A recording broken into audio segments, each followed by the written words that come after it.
Let's get into Amendment 13 and why you think Central Floridians should vote yes on that amendment. Well, the reason why is because the industry is cruel and inhumane, and that doesn't really reflect the values of everyday Floridians. You know, what we've seen over the last several years is actually a Greyhound dog dies every 3 days on a Florida track. They die from things like electrocution, heat exhaustion, broken necks, broken backs. The cruel conditions that they're subjected to when they're forced to race actually are fatal. We also know, based on what state investigators have told us, that Greyhound dogs are kept in cages confined 20 to 23 hours a day. They're cages that are barely large enough for them to stand up or turn around. And the reality is that the industry is not even profiting anymore. It's really a dying industry. The only reason Greyhound racing even exists in the state of Florida is because of a outdated state law that mandates live racing for those who want to do gambling in card rooms inside. Even the tracks themselves are wanting this industry to wind down because they're losing money off of it. So it's important for voters to know that it's time to end cruel and inhumane dog racing in the state of Florida by voting yes on Amendment 13. And what's interesting too is that on a lot of amendments, it's pretty partisan. One side is siding with yes, one side's siding with no, and that's where it lies. However, this one is a little different. There is bipartisan support for this. That's right. I'm a progressive Democrat, and I'm voting yes on Amendment 13. I recently shot a digital ad in support of this amendment with a conservative Republican. His name is Mike Hill. Attorney General Pam Bondi supports it. Even Governor Rick Scott and the Democratic nominee for governor, Andrew Gillum, are all voting yes on Amendment 13. In a political environment where Democrats and Republicans can't agree on anything, it tells you a lot that we've seen so many high-profile Democratic and Republican leaders who are saying yes on 13 to end cruel and inhumane dog racing. So have you been able to go to these kennels and see it firsthand of some of these conditions that these animals go through? In the last 2 years since I've been a member of the Florida legislature, I've not been able to visit the kennels. And there's a really good reason why. It's because I have fought the industry in Tallahassee. I have sponsored legislation with actually a Republican senator to hold the Greyhound racing industry accountable. Because of that, I've become public enemy #1 for the Greyhound racing industry. And I absolutely know that when I visit, they're not going to show me what we need to see. But we don't need to, because state regulators have been tracking what has been going on Greyhound racing tracks for many years. They have discovered almost 500 drug positives on Greyhound racing dogs that are forbidden and banned in the industry, including almost 75 cocaine positives on Greyhound racing dogs. The state regulators have found that they were subjected to being confined in small cages,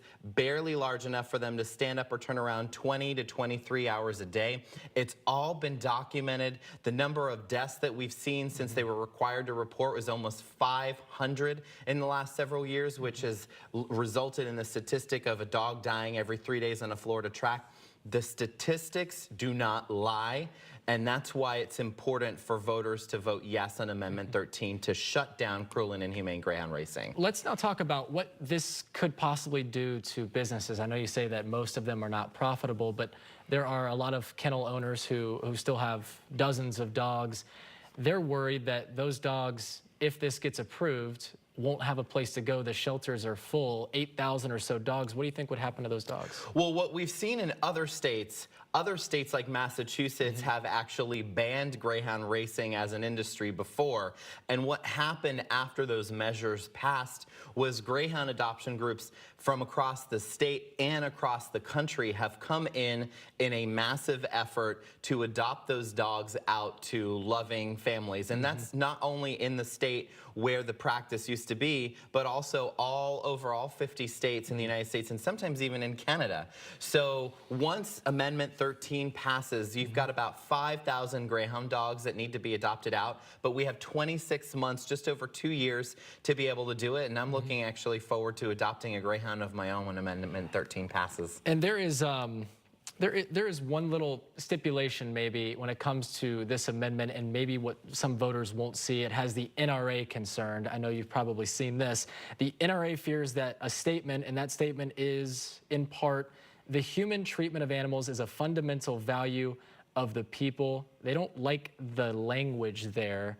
They're worried that that could then turn into a ban on hunting and fishing. What do you have to say to that? It's a bizarre scare tactic for the NRA to have come in on the issue of Greyhound racing and say that if we approve Greyhound racing, then all these, or if we ban it rather, Right. that all of these other things are going to happen. The reality is that the NRA doesn't have any business talking about Greyhound racing, and if NRA endorsed candidates like Pam Bondi and Rick Scott are in favor of banning cruel and inhumane Greyhound racing in the state of Florida, that tells you everything that you need to know. Why would they? I mean, what comes to mind? Why would they want to get involved in this? I'm not entirely sure. Yeah. To me, it was really a bizarre move for the NRA to get involved in this. And when you listen to their argument, they say, oh my God, if we ban Greyhound racing, the next thing you know, they're going to ban hunting and they're going to ban fishing. That's absurd and laughable, even at face value. Let's now talk about the amendments. There are a dozen on there, right? This is Amendment 13. 12 is gone. So this is the last one that voters will see. Correct. Is voter fatigue a concern of yours as folks move their way down the ballot and they don't want to read all of these amendments, these passages? Do you think that voter fatigue could hurt you in the long run? I hope not, but the good thing about Amendment 13 is how simple and straightforward it is. It's literally a sentence long, and it just says this will ban Greyhound racing and wagering on Greyhound racing in the state of Florida. It's cut and dry. It couldn't be more simple or straightforward.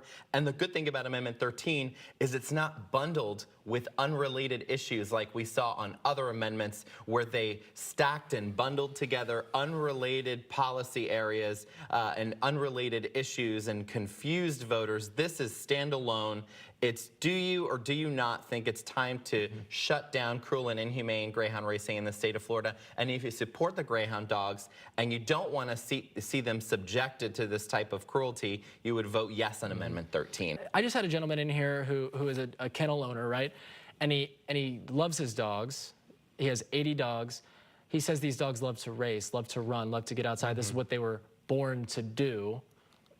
What do you have to say to that? That's absurd. The dogs don't have a choice in whether they're able to race or whether they're not able to race. The dogs don't have a choice. They are forced into conditions that sometimes end in deaths. You see so many electrocutions sometimes from the dogs that catch up with the electronic bunny that they're chasing, and they die from that. Broken necks, broken backs. This is not something that makes greyhounds happy.